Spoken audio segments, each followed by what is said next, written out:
स्वागत है आप सभी लोगों को वापस मेरे YouTube चैनल पे आने के लिए। आज हम डिस्कस करने वाले हैं कैसे आप 10 करोड़ का पोर्टफोलियो बना सकते हो SIP के थ्रू।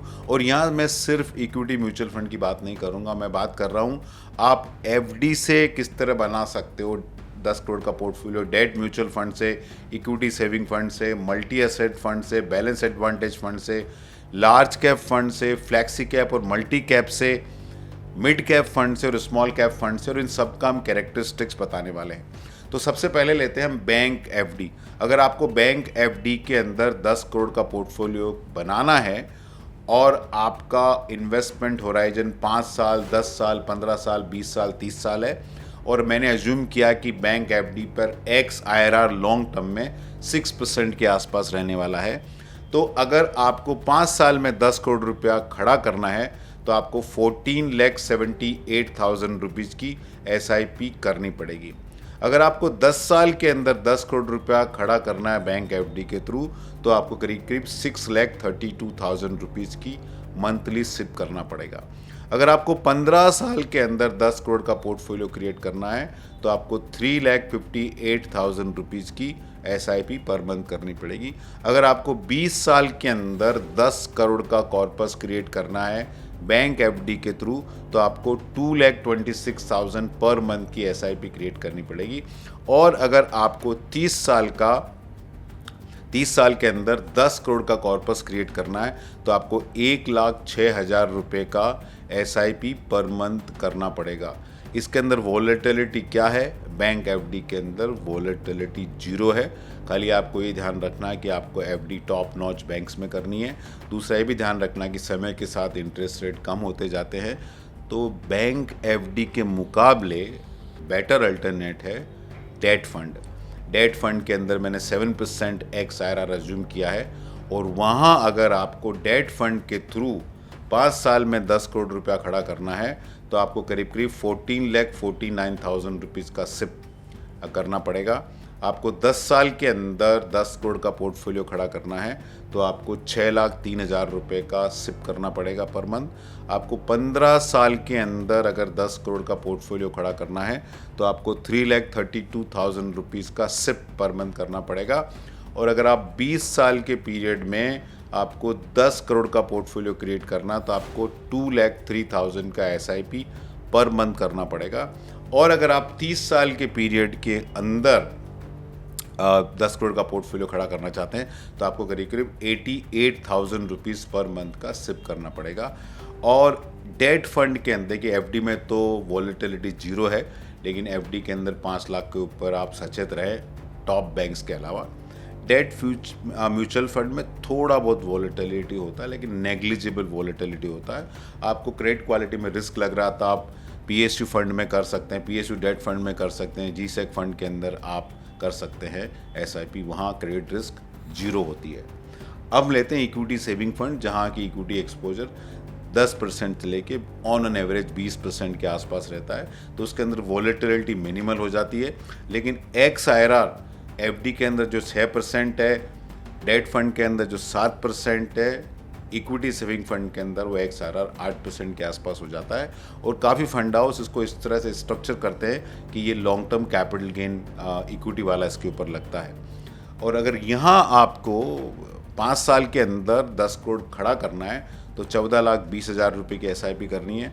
10 साल के पीरियड में 5,75,000 रुपीज़ की SIP करनी है। 15 साल में 3,07,000 रुपीज़ की SIP करनी है। 20 साल के लिए आपको 1,82,000 रुपीज़ की SIP करनी है। और 30 साल के पीरियड के लिए 74,000 रुपीज़ की SIP करनी है आपको।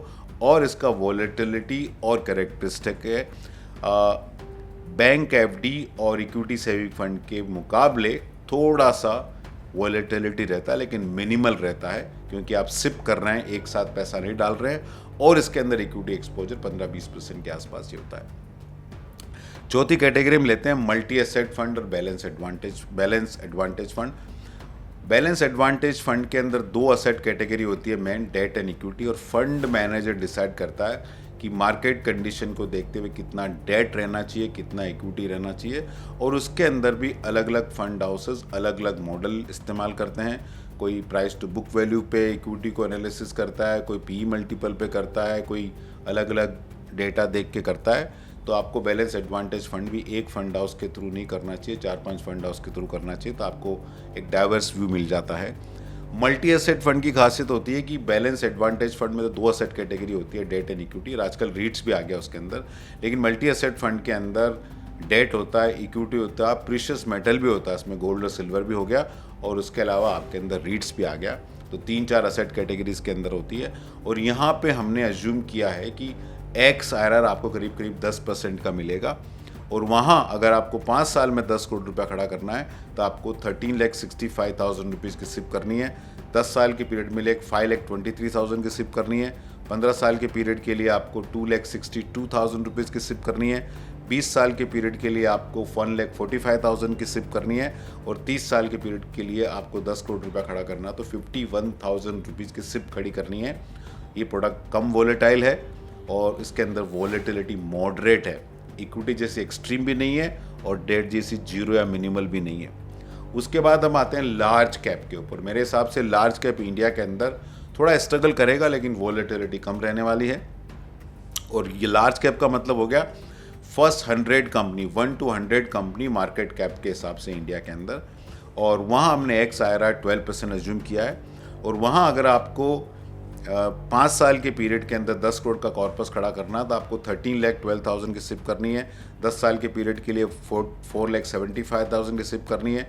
15 साल के पीरियड के लिए 2,24,000 की सिप करनी है। 20 साल के पीरियड के लिए 1,16,000 रुपीज़ की सिप करनी है। और 30 साल के पीरियड के लिए आपको 35,000 रुपीज़ की सिप करनी है। इसकी वॉलेटिलिटी एवरेज होती है निफ्टी 50, निफ्टी 100 के आसपास या BSE सेंसेक्स के आसपास। उसके बाद आते हैं हम फ्लेक्सी कैप और मल्टी कैप की तरफ। फ्लेक्सी कैप में फंड मैनेजर को पूरी फ्लेक्सिबिलिटी होती है कि वो large cap, mid cap, small cap में कितना अलोकेशन दे। अलग अलग फंड मैनेजर अपनी वैल्यूएशन मैट्रिक्स के बेसिस पे, उनके अंडरस्टैंडिंग के बेसिस पे अलग अलग अलोकेशन रखते हैं। मल्टी कैप फंड थोड़ा सा अलग होता है, वहीं भी तीनों असेट कैटेगरी होती है, लार्ज कैप, मिड कैप, तीनों फैक्टर होते हैं, लार्ज कैप, मिड कैप और स्मॉल कैप। लेकिन वहाँ पे मिनिमम 25% लार्ज कैप में रखना जरूरी है, मिनिमम 25% मिड कैप में रखना जरूरी है, मिनिमम 25% स्मॉल कैप में रखना जरूरी है। और बाकी 25% फंड मैनेजर अपनी कन्वीनियंस, अपनी सुविधा, अपने कन्विक्शन के बेसिस पे कहीं भी डाल सकता है, लार्ज कैप, मल्टी कैप और स्मॉल कैप के अंदर। वहाँ हमने एक्स IRR 13% एज्यूम किया है। और वहाँ अगर आपको 10 करोड़ का कॉर्पस खड़ा करना है 5 साल में, तो आपको 12,85,000 रुपये की सिप करनी है। 10 साल के लिए 4,52,000, 15 साल के लिए 2,06,000, 20 साल के लिए 1,03,000 रुपया और 30 साल के लिए आपको 28,000 रुपीज़ की सिप करनी है। उसके बाद हम आगे मिड कैप के ऊपर। मिड कैप कंपनीज वो है जो मार्केट कैप के बेसिस पे फर्स्ट 100 तो लार्ज कैप हो गया, लेकिन 101 टू लेके 250 मतलब 150 कंपनियां ऐसी है जो मिड कैप कहलाती है, जो 101 मार्केट कैप में रैंकिंग 101 से चालू होके 250 पे एंड होती है। ऐसी 150 कंपनियों को मिड कैप कंपनीज कहा जाता है मार्केट कैप के बेसिस पे। और वहाँ हमने रिटर्न एज्यूम किया 14%। और फ्लेक्सी और मल्टी कैप में आपकी वॉलेटिलिटी हाई रहेगी। Now we come to mid cap. तो मिड कैप में 5 साल में अगर आपको 10 करोड़ रुपया बनाना है तो 12,61,000 के सिप, 10 साल के लिए 4,31,000 के सिप, 15 साल के लिए 1,90,000 के सिप, 20 साल के लिए 92,000 के सिप और 30 साल के लिए 23,000 रुपीज़ के सिप। लेकिन इसकी वॉलेटिलिटी वेरी हाई होती है। And we come to the last category, small cap fund. जैसे मैंने बोला, first 100 large cap, 101 to 250 mid cap और 251 से लेके 500 तक जो होते हैं 250 मार्केट कैप के बेसिस पे 251 से 500 मतलब 250 जो कंपनियां हैं 251 से 500 रैंकिंग में आती है मार्केट कैप के बेसिस पे, उनको स्मॉल कैप कहा जाता है।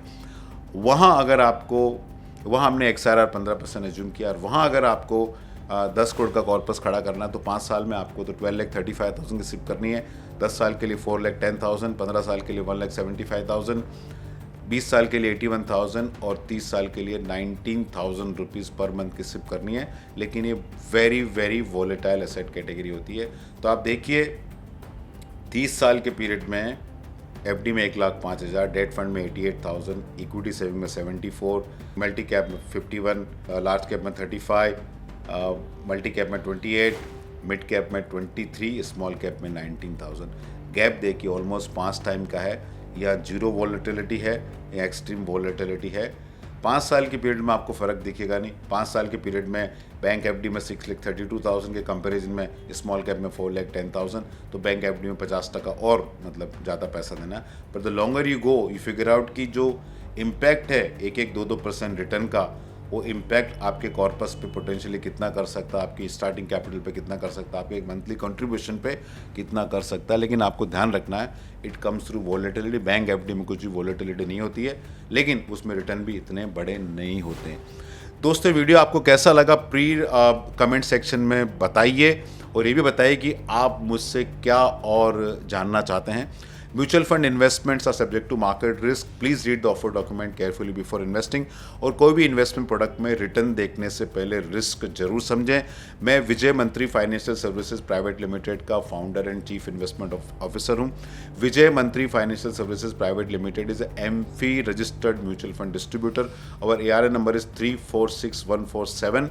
और हमारा ARN वैलिडिटी है नवंबर 20th 2028 तक। फाइनली दोस्तों, आपका पैसा है, आपका फ्यूचर, आप डिसाइड करें। हम इस पूरे प्रोसेस में बहुत ही छोटे इनेबलर हैं। धन्यवाद।